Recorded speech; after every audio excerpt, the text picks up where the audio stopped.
नमस्कार। माली समाचार हिंदी में आपका स्वागत है। मैं दिनेश माली।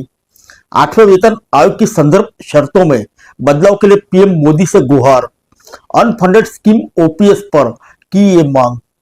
केंद्रीय कर्मचारी संगठन confederation of central government employees and works ने आठवें वेतन आयोग की संदर्भ की शर्तों यानी टीओआर में बदलाव की मांग को लेकर प्रधानमंत्री मोदी से गुहार लगाई है। सोमवार को पीएम मोदी कैबिनेट सचिव, टीओडीपी सचिव और वित्त सचिव को भेजे गए पत्र में यह मांग की गई है। कॉन्फेडरेशन के महासचिव एसपी यादव ने अपने पत्र में लिखा है कि पेंशन भोगियों और उनके परिवारों के लिए पेंशन संशोधन को आयोग में शामिल किया जाए। विभिन्न पेंशन योजनाओं के अंतर्गत पेंशन लाभों में संशोधन और संदर्भ शर्तों यानी टीआरओ से गैर अंशदायी पेंशन योजनाओं की अवित्त पोषित लागत शब्दावली को टीआरओ से हटाना, यह बात भी कर्मचारियों की मांग का हिस्सा है। अनफंडेड स्कीम पुरानी पेंशन पर भी कॉन्फेडरेशन ने महत्वपूर्ण संशोधन की मांग की है। Confederation of central government employees and works के महासचिव एसपी यादव बताते हैं कि केंद्र सरकार के कर्मचारी एवं श्रमिक परिसंघ जो डाक, आयकर, लेखा परीक्षा, सर्वेक्षण, केंद्रीय स्वास्थ्य सेवा, केंद्रीय लोक निर्माण विभाग, जनगणना, भारतीय रिजर्व बैंक, भारतीय भूवैज्ञानिक सर्वेक्षण, इसे आदि 130 विभागों के लगभग 8 लाख केंद्र सरकार के कर्मचारियों का प्रतिनिधित्व करता है। उसने टीआरओ में संशोधन की मांग की है। भारत सरकार वित्त मंत्रालय ने 3 नवंबर की अधिसूचना के माध्यम से आठवें केंद्रीय वेतन आयोग के गठन और उसके संदर्भ की शर्तों को प्रकाशित कर दिया है। संदर्भ शर्तों पर पुनर्विचार और सेवारत कर्मचारी व पेंशन भोगियों के व्यापक हितों में उचित संशोधन किए जाने की आवश्यकता है। आठवें वेतन आयोग की सिफारिशों के प्रभावी होने की तिथि, संदर्भ की शर्तें में ऐसी कोई भी किसी तिथि का कोई उल्लेख नहीं है। यह एक स्थापित तथ्य है कि केंद्र सरकार के कर्मचारियों के वेतन, भत्ते और पेंशन लाभों का संशोधन 10 वर्षों में एक बार होगा। चौथा वेतन आयोग 1-1-1986, पांचवा वेतन आयोग 1-1-1996, छठा वेतन आयोग 1-1-2006 और सातवां वेतन आयोग 1-1-2016 से लागू हुआ है। इसके मद्देनजर यह स्वतः और न्यायोचित है कि आठवें वेतन आयोग की सिफारिशों को भी 1-1-26 से लागू किया जाना चाहिए। इसे आठवें वेतन आयोग की संदर्भ शर्तों में शामिल किया जाए।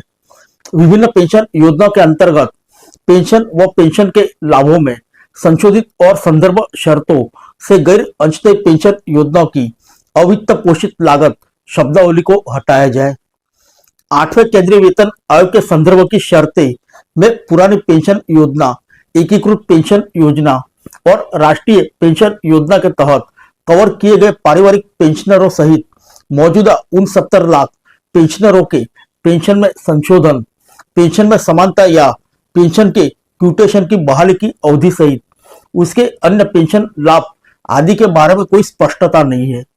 कॉन्फेडरेशन ने पीएम मोदी से आग्रह किया है कि इन बातों को संदर्भ की शर्तों में शामिल किया जाए। उन सिद्धांतों की जांच हो जो पेंशन व अन्य सेवानिवृत्त लाभों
यह ध्यान देने योग्य है कि सांसदों, विधायकों, सर्वोच्च न्यायालय या उच्च न्यायालय के न्यायाधीश या अन्य संवैधानिक पदाधिकारियों की पेंशन के संदर्भों में ऐसी कोई शब्दावली का उपयोग कभी नहीं किया गया। हालांकि उनकी पेंशन भी गैर अंशदायी है और भारत के समोचित कोष से ली जाती है। सर्वोच्च न्यायालय ने विभिन्न निर्णयों के माध्यम से इसकी बार बार पुष्टि की है। सर्वोच्च न्यायालय ने कहा है कि पेंशन नियोक्ता की इच्छा पर भुगतान किया जाने वाला इनाम नहीं है। नियोक्ता धन की कमी का बहाना करने की जिम्मेदारी से नहीं बच सकता। विजय कुमार बनाम सेंट्रल बैंक ऑफ इंडिया के मामले में सर्वोच्च न्यायालय ने फैसला दिया कि पेंशन अनुच्छेद 301 के एक तरह स्वैच्छिक तरह के एक संवैधानिक अधिकार है। सर्वोच्च न्यायालय ने डीएस नाकरा मामले में कहा कि पेंशन एक सामाजिक कल्याणकारी उपाय है जो उन लोगों को सामाजिक आर्थिक न्याय प्रदान करता है जिन्होंने अपने जीवन के सुनहरे दिनों में नियोक्ता के लिए इस आश्वासन के साथ अथक परिश्रम किया कि बुढ़ापे में उन्हें बेसहारा नहीं छोड़ा जाएगा। सर्वोच्च न्यायालय ने बार बार विशेष रूप से देवकी नंदन प्रसाद बनाम बिहार राज्य 197 में इस बात की पुष्टि की है कि पेंशन एक संपत्ति अधिकार है।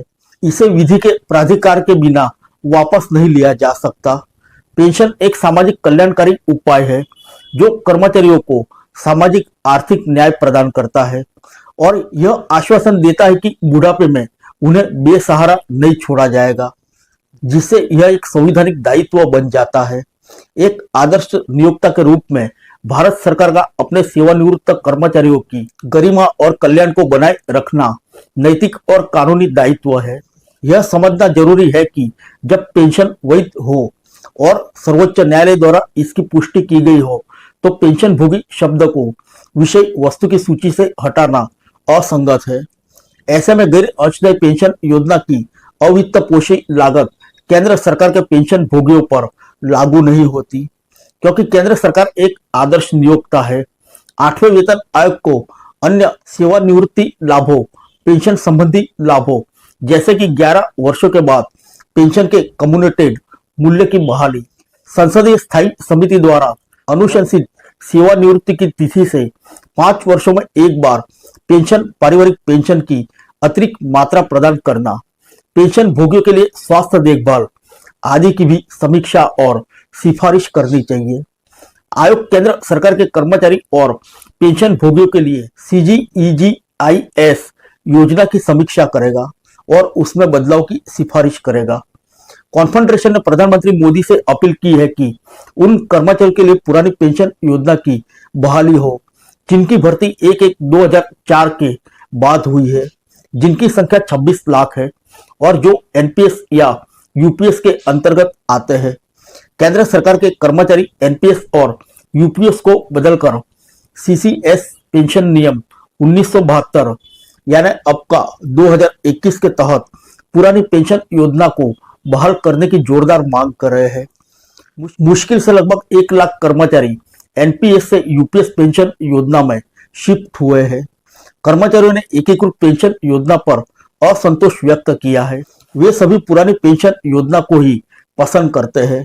हालांकि 8वें सीपीसी के संदर्भ की शर्तें यानी टीओआर में इसे शामिल नहीं किया गया। 8वें केंद्रीय वेतन आयोग के लाभ भारत सरकार द्वारा केंद्रीय वित्त पोषित स्वायत्त और वैधानिक निकाय ग्रामीण डाक सेवकों को भी प्रदान किए जाएंगे जो डाक विभाग की रीढ़ है। यह मांग भी संदर्भ शर्तों में शामिल की जाए।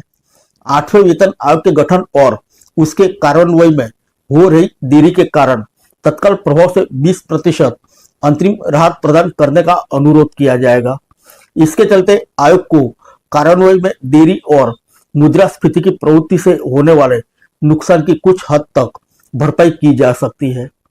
लगभग 1.2 करोड़ केंद्र सरकार के कर्मचारियों का मनोबल भी बढ़ेगा जो सरकारी तंत्र को चलाते हैं और वे विकासात्मक गतिविधियों में अधिक उत्साह से भाग लेंगे। आयोग केंद्र सरकार के कर्मचारी और पेंशन भोगियों के लिए स्वास्थ्य योजना की समीक्षा करेगा, उसमें बदलाव की सिफारिश करेगा ताकि भारत सरकार के स्वायत्त और संवैधानिक निकायों में कार्यरत सभी कर्मचारी इसके दायरे में आ सके। जिला मुख्यालयों पर अधिक CGHS वेलनेस सेंटर खोलने और कर्मचारी व पेंशन भोगियों के लिए कैशलेस और परेशानी मुक्त चिकित्सा उपचार सुनिश्चित करना, यह बात भी आयोग की संदर्भ शर्तों में शामिल हो। आयोग संसद की स्थायी समिति की CGHS संबंधी सिफारिशों के अनुसार कर्मचारी व पेंशन भोगियों के लिए CGS योजना में बदलाव का सुझाव देगा। फिर मिलेंगे अगले बुलेटिन में अन्य किसी खबर के साथ। तब तक के लिए इजाजत दीजिए। नमस्कार।